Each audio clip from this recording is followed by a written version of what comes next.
Well, this month, April, is Autism Awareness Month. Yeah, and our Andy Satowski tonight explains how parents can better support their kids with autism spectrum disorder in this week's medical moment.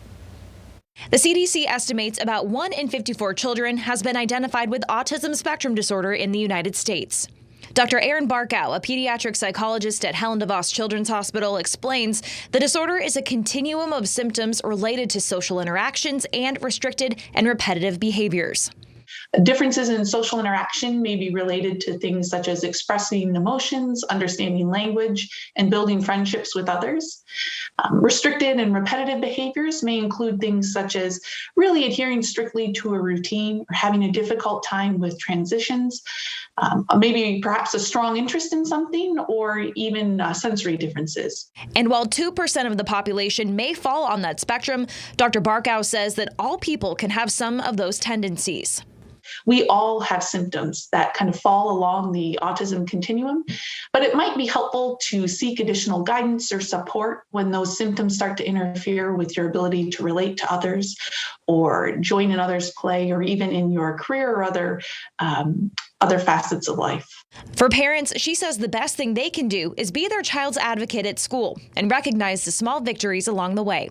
I also think it's important to be mindful of certain comfort items that can be helpful to your child from time to time. So sometimes that might be something like a fidget spinner, it might be a pair of headphones, but whatever your child might need to feel more comfortable in a situation.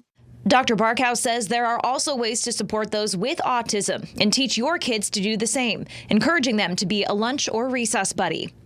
Sometimes something as simple as encouraging your child to sit with a child who may be sitting alone at lunch or be having a difficult time, finding other children on the playground to be able to play with, just helping your child recognize that others really might appreciate an invitation to join them or be part of their play.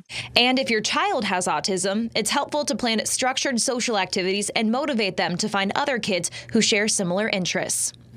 And so really helping your child to interact with another child through something such as potentially baking cookies or putting a Lego set together, but having an activity that's kind of time limited and focused can really be helpful to begin fostering social interactions and ensuring that they end on a positive note. Annie Satowski, Fox 17 News. And to learn more about the Helen DeVos Pediatric Behavioral Health Department, visit spectrumhealth.org. You can also call the number right there on your screen.